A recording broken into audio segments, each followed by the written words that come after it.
Let's move on to the next question then.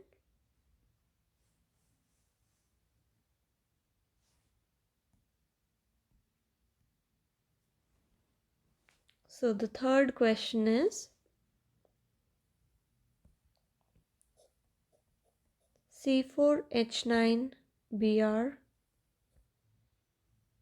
इसमें 3 signals मिल रहे हैं, देखते हैं कौन कौन से हैं. First is a doublet at delta value 1.04 for 6 hydrogen. Another is a multiplet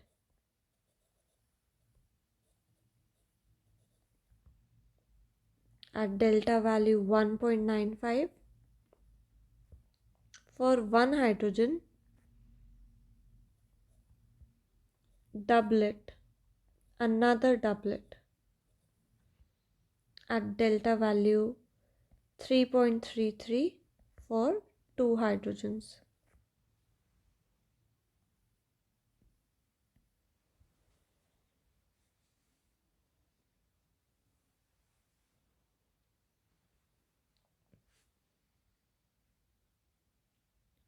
तो 4 कार्बन की चेन होगी. अब कार्बन्स ऐसे अरेंज होने चाहिए कि एक तो 6 हाइड्रोजन्स का एक साथ सेम सिग्नल मिलना चाहिए, 6 हाइड्रोजन्स का सेम एनवायरनमेंट होना चाहिए, और उसके एडजेसेंट कार्बन पे कितने हाइड्रोजन होने चाहिए कि एक डबलेट मिले, 1 हाइड्रोजन. ऐसे 6 हाइड्रोजन्स जिनके एडजेसेंट कार्बन पे 1 हाइड्रोजन हो, ताकि हमें N+1 रूल से एक डबलेट मिल जाए. Total carbons will be 4.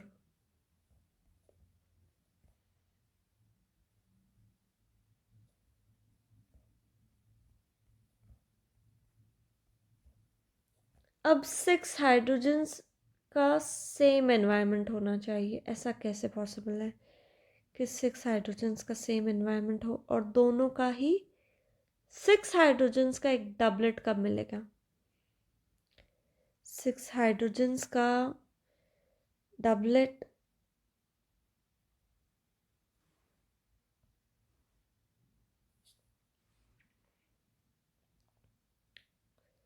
Six hydrogens का डबलेट, सोचिए थोड़ा सा. अब मैंने इक्विवेलेंट 6 हाइड्रोजन्स ले लिए.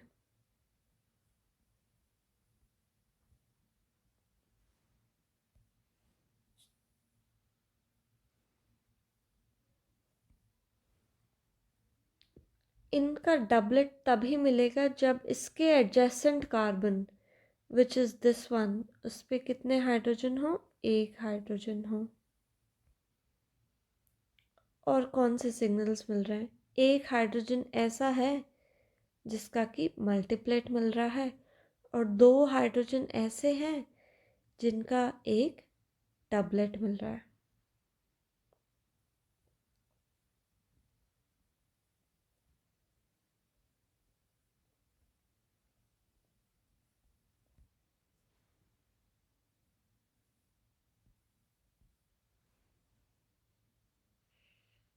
तो इन 6 हाइड्रोजन्स का क्या मिलेगा?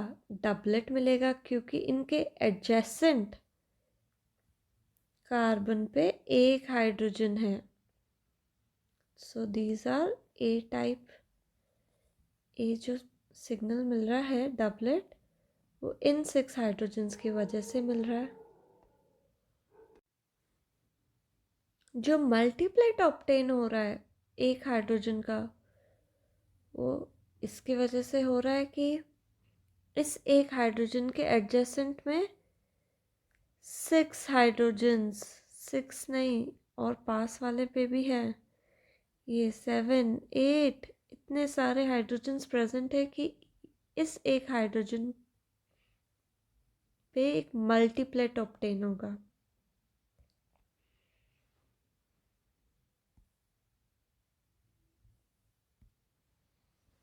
और इन दोनों हाइड्रोजन्स पे क्योंकि इसके एडजेसेंट कार्बन पे एक हाइड्रोजन प्रेजेंट है, तो इनकी वजह से एक डबलेट मिलेगा।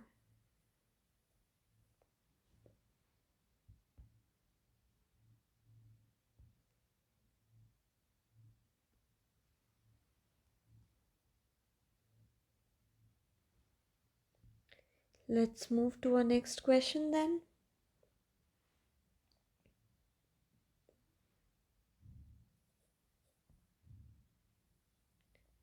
C10H14 पहला सिग्नल जो मिल रहा है वो है सिंगलेट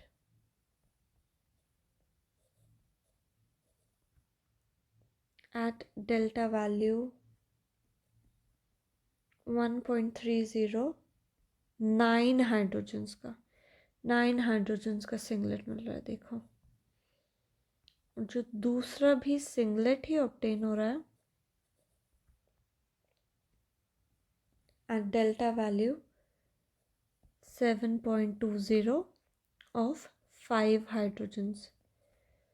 तो 9 हाइड्रोजन्स और 5 हाइड्रोजन्स ऑब्टेन हो रहे हैं और इन सभी का सिंगलेट है, मतलब कि ऐसे 9 हाइड्रोजन्स अरेंज्ड हैं जिनके एडजेसेंट कार्बन पे कोई हाइड्रोजन नहीं है, और ऐसे 5 हाइड्रोजन्स अरेंज्ड हैं जिनके एडजेसेंट कार्बन पे भी कोई हाइड्रोजन नहीं है।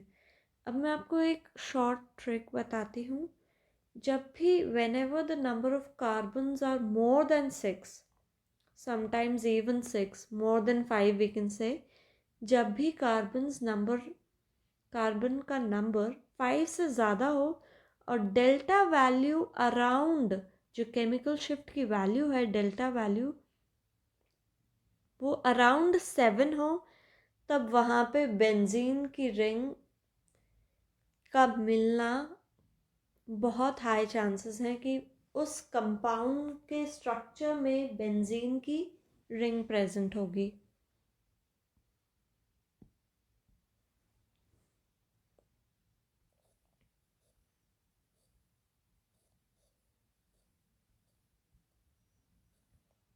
C6H5 हो गए। अगर हम ऐसे देखें इसको कि C10H14 गिवन है हमको फॉर्मूला में और ये C6H5,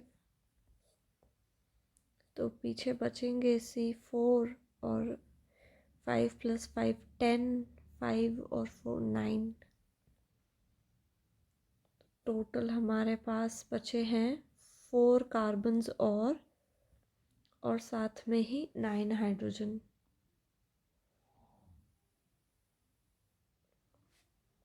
अब 9 हाइड्रोजन्स इक्विवेलेंट होने चाहिए और ऐसे कि उसके एडजेसेंट कार्बन पे कोई हाइड्रोजन ना हो।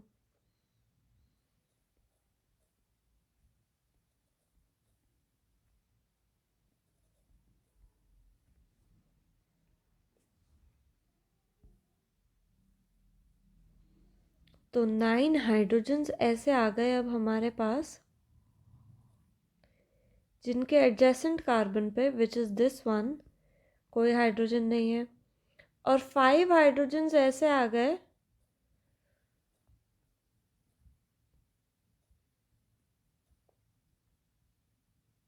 जिनके एडजेसेंट कार्बन पे कोई हाइड्रोजन नहीं है। तो जो सिंगलेट ऑब्टेन हो रहा है 5 हाइड्रोजन्स का डेल्टा वैल्यू 7.20 वो है बेंजीन के पांचों hydrogen. So let's move to our next question then. I hope आपको अब थोड़ा सा इजी लग रहा है structure elucidation through NMR data. Fifth question is C10H14. इसमें 4 सिग्नल्स मिल रहे हैं। जो पहला सिग्नल है that is a doublet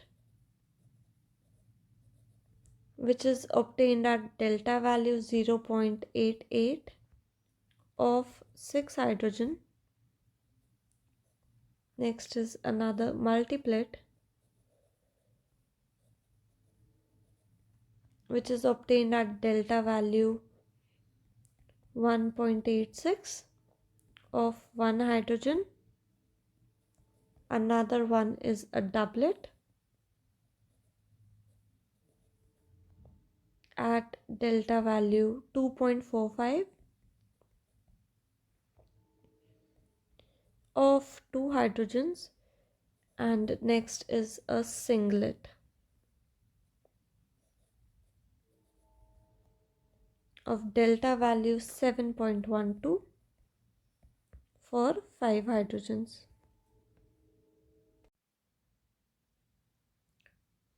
Again there's hint, 5 hydrogens ऐसे जिनकी डेल्टा वैल्यू अराउंड 7 आ रही है, मतलब कि बेंजीन रिंग प्रेजेंट होगी। तो आप एक बेंजीन रिंग बना दीजिए। अब बेंजीन रिंग वाले हाइड्रोजन्स का कैसा सिग्नल आ रहा है? सिंगलेट, मतलब इसके पास में जो भी कार्बन है इसके ऊपर कोई भी हाइड्रोजन नहीं होना चाहिए, है ना। C10H14 में C6H5, तो यहाँ पे आ गए हाइड्रोजन। अब बचे C4H9। इस बार 6 हाइड्रोजन्स का एक डबलेट आ रहा है और एक हाइड्रोजन का मल्टीप्लेट आ रहा है और 2 हाइड्रोजन्स का एक डबलेट आ रहा है।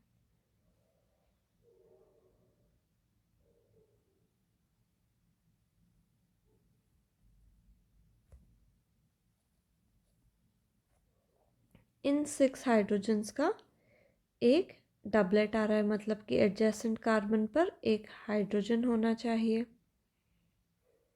इस एक हाइड्रोजन का मल्टीप्लेट आ रहा है और 2 हाइड्रोजन्स के क्या ऑब्टेन हो रहा है? 2 हाइड्रोजन्स का डबलेट हो रहा है, क्योंकि इन दोनों हाइड्रोजन्स के एडजेसेंट में एक हाइड्रोजन है, तो डबलेट ऑब्टेन होगा।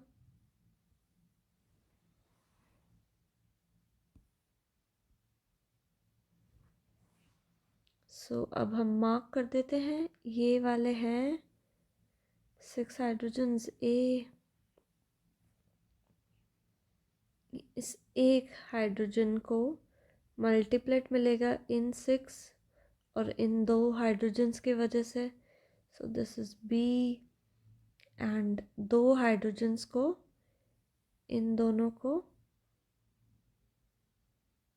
इनके एडजेसेंट कार्बन पर एक ही हाइड्रोजन है, तो डबलेट मिलेगा। सो दीज आर सी, और बाकी पांचों तो है ही बेंजीन रिंग के हाइड्रोजन्स। आई होप अब आपको थोड़े क्वेश्चंस इजी लग रहे होंगे, कुछ समझ में आया होगा। Do let me know in the comment sections below. If you have any queries, do hit the like button. अगर आपके लिए ये वीडियो यूज़फुल रहा हो, share it with your friends. Thank you.